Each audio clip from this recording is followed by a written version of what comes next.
It starts in Brownsville, Brooklyn in the early years of the 20th century, where the streets were crowded and opportunities were limited. Abraham "Kid Twist" Reles is born on May 10th, 1906, to Jewish immigrant parents from Galicia. His father, Sam Reles, works in the garment trade, steady work at first, but like many men in that neighborhood, his fortunes shift during the Great Depression. By then, he is out on the streets selling knishes to get by. Reles grows up in a tight, working-class section of Brooklyn where kids learn early how the world operates. School does not hold his attention for long. He leaves after the 8th grade and drifts into the local pool rooms and candy stores, the kind of places where young men gather, talk, and size each other up. It is there that he forms the relationships that will define his future. Martin Bugsy Goldstein and Harry Pittsburgh Phil Strauss are not just friends, they are constant companions. The three of them move together, think alike, and begin to operate as a unit long before anyone gives it a name. In 1921, Reles is arrested for stealing gum from a vending machine. It is a small crime on paper, $2 worth, but it carries consequences. He is sent to the children's village in Dobbs Ferry for 4 months. It is his first time inside the system, and it does not slow him down. By his late teens, something else is already clear. Reles is not built like most street guys. He is small in size but quick to violence and precise in how he carries it out. He develops a method using an ice pick driven through the ear straight into the brain. It is quiet, efficient, and leaves little room for struggle. The reputation follows him, not because of how loud he is, but because of how far he is willing to go. By the time Prohibition takes hold in the 1920s, Reles is no longer a kid hanging around pool halls. He's already moving into organized work. He and Martin Bugsy Goldstein begin working for the Shapiro Brothers, a group that controls much of the rackets in Brooklyn. At first, the jobs are small. Collections, errands, things that test loyalty more than skill. It does not stay that way for long. As their role grows, so does the risk. Reles is arrested and sent upstate for a 2-year sentence in a juvenile institution. What matters is what happens next. The Shapiro Brothers, the men he worked for, do nothing to help him. No support, no protection, no money.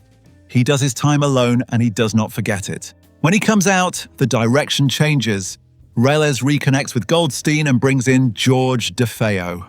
Together, they move into the slot machine business, stepping directly into territory controlled by the Shapiros. It is a calculated move.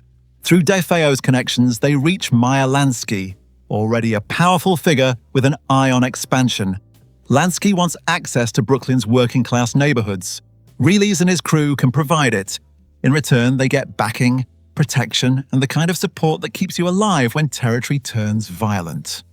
The operation grows quickly. Slot machines bring in steady money, but it does not stop there. They move into loan sharking, gambling operations, and labor racketeering, especially in union disputes where violence becomes part of the business. In 1934, Reles is charged after a brutal series of attacks involving 2 garage workers. One of the men, Alvin Snyder, is killed, reportedly mistaken for someone else. Reles is convicted on a lesser charge tied to the assault and sentenced to prison. The judge calls him more vicious than other well-known criminals of the time. By the mid-1930s, his role is clear. He is not just another street operator. He is part of a larger system, a group of enforcers that will later be known as Murder, Inc., carrying out killings on behalf of organized crime across New York. The break with the Shapiro Brothers does not happen quietly. It turns into a street war. At some point in the mid-1930s, Reles and his crew are lured into an ambush in East New York. He, along with Martin Goldstein and George DeFeo, is shot and wounded but manages to escape. What follows pushes things past business and into something personal. Maya Shapiro abducts Reles' girlfriend, takes her to an isolated field and assaults her. That act changes the stakes. Reles decides to settle it completely.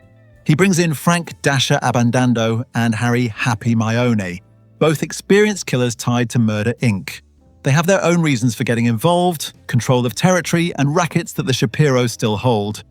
The first target is Irving Shapiro. Reles finds him at his home, drags him out into the street, and beats him before shooting him multiple times. It is public, deliberate, and meant to send a message.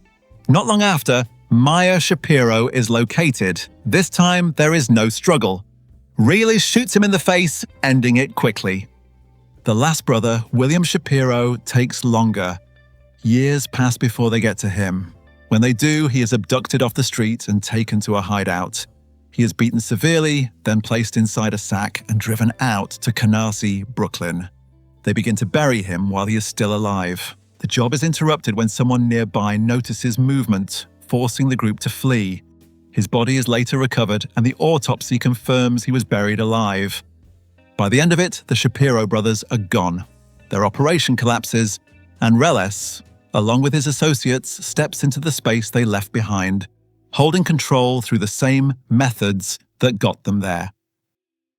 By 1940, the pressure closes in on Abe Reles from every direction. He is tied to multiple murders, not rumors, not street talk, but cases that prosecutors are actively building, the kind that end in the electric chair. Reles understands the position he is in. If he stays loyal, he dies. If he talks, he lives a little longer. He makes the decision to cooperate. Reles becomes a government witness and begins giving detailed statements about how Murder, Inc. operates. He does not hold back. He names names, explains roles, and walks prosecutors through killings step by step. His testimony reaches into the highest levels of the organization. Among those he implicates are Louis Lepke Buchalter, one of the top figures in organized crime, along with Louis Capone, Mendy Weiss, Harry Maione, Harry Strauss, Frank Abandando, and Irving Nitzberg. He also turns on his longtime associate, Martin Bugsy Goldstein. The impact is immediate, trials move forward, convictions follow. Several of the men he testifies against are sentenced to death and executed. His words carry weight because he was there, part of the system he is now describing. To keep him alive, authorities place Reles under constant protection. He is moved into the Half Moon Hotel in Coney Island, housed on an upper floor with other cooperating witnesses. Police are stationed around the clock, inside and outside the rooms, creating a controlled environment meant to prevent retaliation. From there, Reles continues testifying. He is transported to courtrooms, brought back under guard, and prepared for the next case. By late 1941, he has already helped secure multiple death sentences. The next target is bigger than the others. Albert Anastasia, a powerful mafia figure and a central force behind Murder, Inc.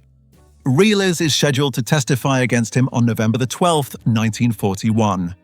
It is expected to be one of the most important moments in the entire investigation. The morning of November 12, 1941, begins like any other under guard, quiet, controlled, and watched. Abe Reles is inside room 623 of the Half Moon Hotel in Coney Island. Police officers are posted to protect him. He is hours away from taking the stand against Albert Anastasia, a testimony that could reach into the highest levels of organized crime.